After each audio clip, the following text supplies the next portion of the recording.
Hello, Pyramid Energy Collective. I hope you're all well. I'm sitting outside today. You might hear some sounds in the background.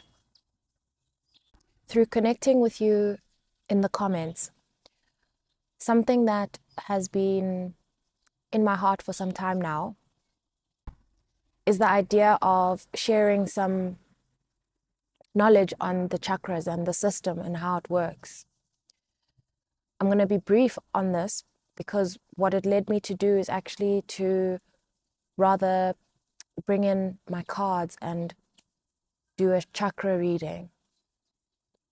For those who may not already be familiar with the chakra system, it is the 7 energy centers in our life body that govern certain areas of our lives.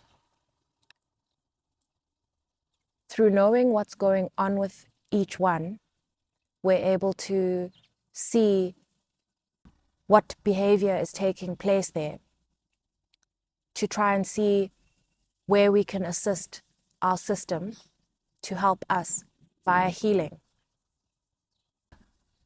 Personally, I am a wounded healer. I identify with the archetype of a wounded healer, and I can feel that the majority of you are too, and that would make sense that you connect with this content that I share. The chakra system begins with the root chakra, through to the sacral, into the solar plexus, through the heart, through the throat, the third eye, and at the top in our crown is the crown chakra. They all affect each other's balance. And it is unlikely that one would be able to heal one in isolation. For example, I gave an example the other day. If something is not right in the heart, then the throat and the solar plexus would be affected. They tend to become either overactive or underactive, depending on what is going on. So it's important to be cognizant of all three, but to also be aware that the one that's carrying the heaviest wounds is the one that requires the most healing. Otherwise, you're then working in cycles, healing one, regressing, having to heal it again, regressing. When I have a look at these 7 chakra cards that I've got in front of me, I'm going to start with the root and I'm going to end with the crown. In the root, that's where our sense of stability lies. That is our finances, that is our feelings of safety. There's so much more to each chakra. I won't go through all of the aspects, but I will mention the ones that I feel are worth mentioning here today. In yours, I've got you working very hard trying to figure out what is going on with your stability. In my personal experience, I found that trying hard to work there at times felt very counterproductive. And what became the most productive was starting all the way up at the heart. Because again, if your root chakra is not in balance, you can't just get it back into balance. There's something that's caused it to go out of balance. And it's a very dense center, meaning it's more resilient against the shifts, if I'm putting that in an appropriate way. So let's say some sense of stability comes in, but it's fleeting. And what you want to do with that center is have it stabilize. Then you've got your sacral chakra, and I've got you in the Hanged Man, which is telling me, I almost see the sacral chakra as the womb, as the seat of creation.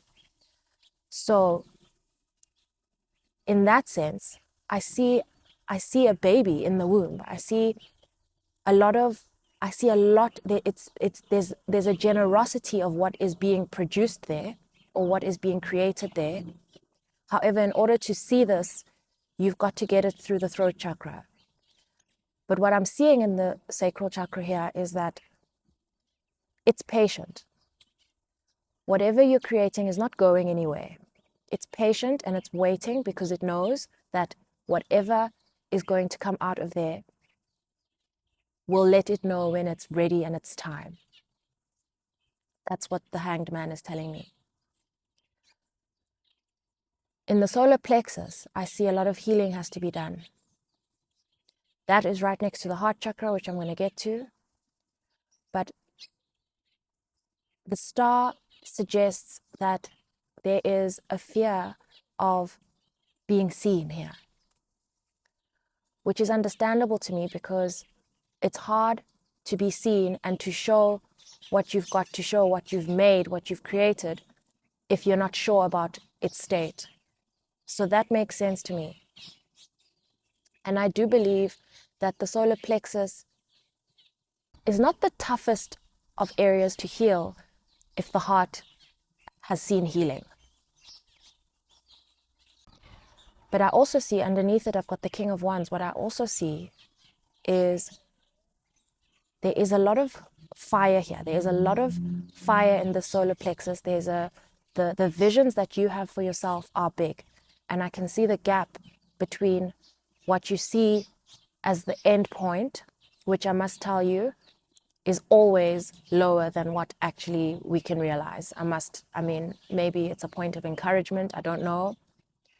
But for some reason, our eyes only see to a certain point. And if you're producing something like what I'm feeling coming through here, the result is going to be better than what you have envisioned. The heart is where I see the most attention being needed. I've got the Seven of Swords here, which gives a sense that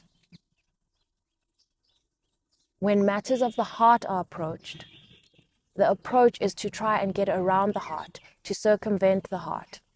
You cannot avoid the heart. The heart is at the center for a reason. It's the biggest generator of, I don't know if I want to say attraction. My first instinct was to say of energy. But the heart is the compass. The heart is the compass, and it knows everything. It knows everything. It's at the center for a reason. And it has the power to throw everything else totally out. So to try and circumvent its needs is counterproductive. And I suppose that's why I spend so much time focused on healing wounds in the heart. I'm going to come back to the heart. But what I see now leading further up through the chakras is your throat. Your throat is where communication happens. Communication being how we bring something into the world. So yes, it is created through the sacral chakra, but to actually have it come across, it requires the throat. To see what it looks like and to know what it's going to look like and what you're doing, yes, that comes from the third eye, but the actual translation comes through the throat. And here I have someone who is feeling very passionate and pushed to make a decision about how to act and what to do and how it should look and what it's a passionate but also panicked mode. And then in the third eye, I've got the Queen of Swords. There's an offering here of a lot of divine, intuitive information. But in order to know that that information is correct, to get into a flow where you're producing something and you see it coming together, There's that stage, and then there's the stage where you reflect on your work and you look at it, and sometimes we look at our work afterwards and we're like, oh, it's not that great. That's the heart's voice. That's the wounds from the heart that are answering you now, bringing you into doubt. So that's my point, is that you can't avoid the heart, because the heart is what leads you. The heart is what confirms things to you. The heart sends out warning signals, and you need it in balance if you're going to be able to hear it clearly. But I see that your third eye is also ready. It's also ready to share a lot of information with you, and information that you want and that you need. A grey lory, a bird just came and sat on the bird bath here next to me. But again, it's as if now we're trying to circumvent the heart. We want to bring something out as soon as possible, quickly, make a decision, decide. The third eye is like booming with information, but we can't follow through with this. In the crown, I've got the 10 of Wands. And the 10 of Wands underneath, again, I've got the 7 of Swords. The importance of the crown is, and I'm looking for the most loving words to use here. The importance of the crown chakra and its balance is not being acknowledged at the level that it needs to be. The crown is it's the seat of, it's our connection to spirit. It's our connection to spirit, and it's our connection to a power beyond us. So again, we might be wondering what's happening with our stability right in the root, but in the crown chakra, we are now overburdening ourselves with a lot of responsibility that is larger than us. It's larger than us. So this needs, it's also very difficult to get into a state of surrender, to be able to release your worries, to release your fears, again, when the heart is being circumvented. Because, and I keep referring to this as, yes, wounds, but our worthiness. And I had someone comment this week, and excuse me for not using your name, but good enough, not feeling good enough. And I believe that the block to surrender is there something out there? Is there really? Is something going to carry me? No, I think I need to hold on, because this is what I feel in control if I hold on. I feel more in control. So let me keep holding on. I found what helped me the most is recognizing, being real with myself, and recognizing that this problem that I sit with is way larger than me. And to hang on to it as though it is up to me to fix it is counterproductive and irrational, because I've already admitted that it's beyond me. I'm not saying I'm going to stop everything and tools down and not do anything about it, but I'm saying that I'm going to do what I can. I'm saying that I'm going to do what I can. And beyond that, I'm going to surrender my worry, everything. Because what happens with it is that if we cling on to worry and we cling on to our fears, we're actually affecting our whole system. We're loading it with energy in a vibration that is counter to what we actually need. So our energy is being spent. Imagine like a black zone and a white zone. I don't know if those are the best colors to use, but imagine two different zones, and they make up your energy. And the majority of yours is spent on fear. That means a whole lot of your energy is being consumed by fear instead of being consumed by generation, love.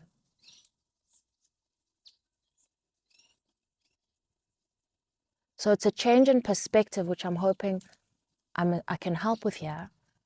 And if just because I have witnessed miracles, it doesn't mean the next person will believe it's a miracle. You could always say it's a coincidence. You can, but that shift in perspective happens in a second if you admit that this is too big and you are tired. That's what the 10 of Wands is. This person is tired. And I also see impatience. Tired of being patient for this power beyond me to, I don't know, come save me. But I'll tell you, it's always there. But if we don't look at the heart, none of these things will feel in balance. And that's where we create from. We create from the heart. With every step we take, the heart is what's telling us, no, don't go there. Yes, go there. Ooh, that looks dangerous. That doesn't feel right. Yes, I want that. That's all in the heart. So if the heart is confused because it's carrying all these things that they need to be kneaded. I'm actually seeing bread dough being kneaded. It needs to be kneaded and massaged to find, and I'm seeing keys. I'm seeing keys in the dough. These keys need to be found in this bread dough because they unlock other things. The key is in the heart. The answer to everything you're wondering about is in your heart. And it's so strange, I'm going back to the sacral chakra where we had the hanged man. And only now when I'm packing up these cards to pull out some cards on the heart, I see that the hanged man is actually upside down. And I find that interesting that I missed that and given what I said, but I stand by what I said because upside down, the hanged man is standing upright, assured that the wisdom is coming, assured. This creation knows that you're going to reach this point. This card also has 2 tree barks on either side of the hanged man, and because it's upside down, there's a pole of wood that usually the hanged man is suspended from, and these 2 barks standing like stilts on this, as if to say, the wisdom is there, we are ready, the hanged man too ready, but waiting for one thing, for this wisdom to come in, for this wisdom to sink in, that we just need to heal the heart and everything else is going to start coming back into balance. I'm going to tell you that as I was shuffling these cards, I've pulled a Celtic cross spread here. And as I was shuffling, I could feel the shift in my own heart from this energy. And it has fear in it. And it has fear of disappointment in it. So as a start to this, something that I'm going to share with you is the healing power of gratitude journaling. Easily, the most basic, the simplest, the easiest, and in such an uncanny way, life-changing practice that I have ever come across. Once a day, 3 lines, something you are grateful for. It doesn't need to be complicated. It doesn't need to be big. It could be the delicious cup of coffee that you had that morning. It could be gratitude for good health. It could be gratitude for getting a 30-minute break in your day. It can be bigger things, but it doesn't need to be. And my understanding of it, I remember by day 3 of doing this, because day 1 feels a little bit silly, like, is that it? You write 3 lines and you're like, is that it? And the next day, it's a little bit more like, oh, I'm not writing the same things as yesterday, and you found something different. And then by the 3rd day, it was like, I suppose I'll just do this. I've got more stuff to say, but it's something lifts. And there were days that I didn't do it. There were days that I neglected it and I would beat myself up for not gratitude journaling. But I didn't find that this was such a bad thing. I found that my gratitude journal was still there waiting for me and ready to receive anything I was grateful for. So no one was really being hard on me than myself. And over time, even just remembering that there are things to be grateful for, that shifts your vibration in the most powerful way, and you don't even see it happening. You don't see it happening until later you reflect on what actually created change in your life in ways you cannot link, until you accept that you started to see the things you can be grateful for. You started to spend a little bit more of your day thinking about what is working. So with these cards laid out in front of me, I see that you have fatigued yourself out so much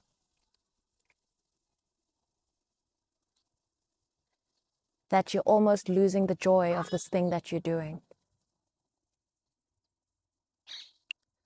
And it's because you're working too hard to make decisions now. That's what's crossing you. Currently, you're being offered the opportunity to heal your heart. And there I've got the Three of Swords and I've got the Page of Pentacles. That is an offer, a very valuable offer to heal your heart.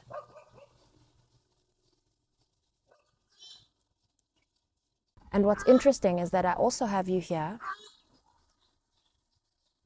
at a crossroads, trying to figure out if you're going to admit to yourself that you're tired. It's like you are reckoning with surrender.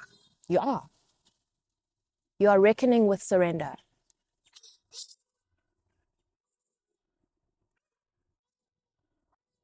As if to say, I am at the end of my tether. Let me see whether I'm going to accept that or not. So you're almost there. You are almost there. It's just a matter of saying, I'm at the end of my tether. I accept. That is the key that I was talking about earlier, where it comes to the crown, because as soon as you accept that, that is not giving up. That is surrendering. It's not giving up. I think the term giving up has actually been misunderstood, because I actually think surrendering is giving it upwards. It's opening your arms, lifting them, and letting it go up. It's giving it up. You're actually giving it to something. So giving up has been given such a negative meaning, as if to mean defeat. It's not defeat. It's winning, actually. Because, God forbid, the answer is up there and you're clutching onto it with your fists tight. And they say, what do they say? Something about a tight fist is unable to receive. Something like that. And also here in your subconscious, I've got the Ace of Cups and the Fool, which is telling me that there's a knowing that something is coming. And I think that's what you've been waiting for, is this key to say, let me address my wounds. Let me address my wounds. In the advice here, I've got, take it easy on the work. It's got the Three of Pentacles and the Knight of Pentacles. Those two cards together tell me that where there's been a lot of hard work and pushing, you can take that easy. You can slow down. It feels like, when you're driving, I don't know, and your wheels get stuck in the mud. It's like being stuck in the mud. Accelerating too hard then gets you even more stuck in the mud.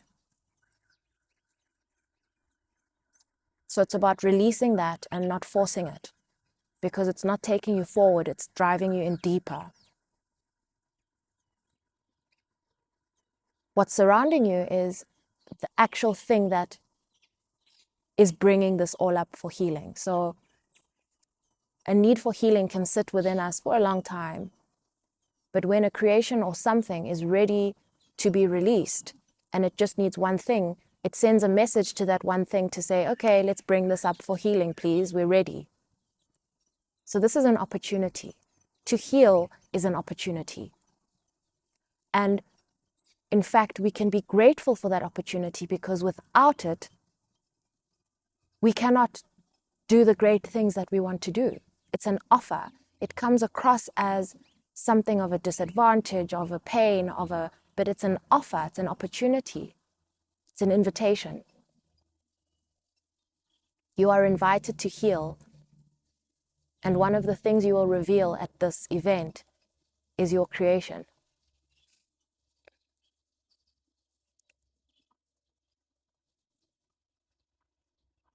And where I've got you moving towards is being honest with yourself that you are scared. These are such good things. It's the 9 of Swords and the Queen of Swords. That's really looking at yourself in the mirror and admitting that, yes, I'm afraid. Yes, I've been through a lot. Yes, I've been disappointed. That's why I'm afraid. It's okay to be afraid. Because if you can't admit you're afraid, then you just have someone in a frenzy trying to act strong, trying to act like they're not afraid, and therefore unable to release that fear, because that fear does not have a name. That fear has not been counted as a part of the situation. And in your outcome, I have you here deciding what it is that's going to make you happy, what a celebration looks like to you. I see you weighing up your options options. I mean, who would have thunk? Options. This is such a good thing, and it's a beautiful outcome. And I hope that this reading has helped you to see where there has been stuck energy, and to allow you to release all of these energies that you've already been considering releasing. And just 2 more things I want to share with you. The first one being to be aware that whatever it is you're creating, it will carry the energy that you're putting into it. So it is worth being patient. I'm not saying don't create. I'm not saying stop creating, because that's all part of the process. But I'm saying you have something to look forward to. I'm saying you have something to look forward to, because by the time you create it, it's going to require far less time than what you're spending on it right now. And it's going to carry such a richer energy compared to what you're producing now. And perhaps it will be part of the story, part of what you share. Perhaps it will.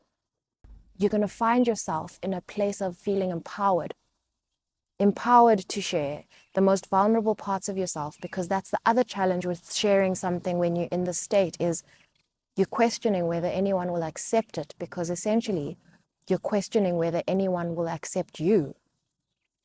But by the time you reach self-acceptance, it won't matter that much whether others accept you, because you'll know that you've accepted yourself, and what you're offering people to do is share. Not to come tell you what their opinion is, and they'll tell you their opinion, but it doesn't change you.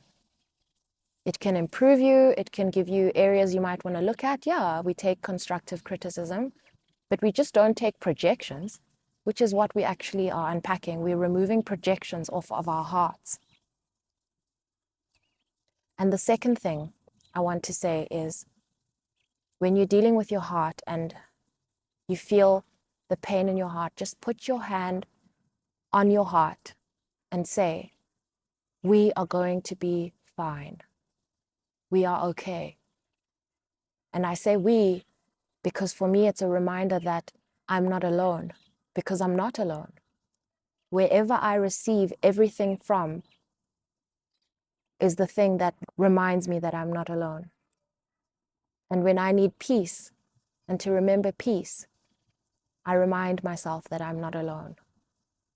And everything that I'm able to see, whatever and whoever is with me, can see it better than I can. And so it's just a reminder, call it from your higher self to yourself and your body and your life here on earth, a reminder that we are okay. Sending you all love in light and in darkness.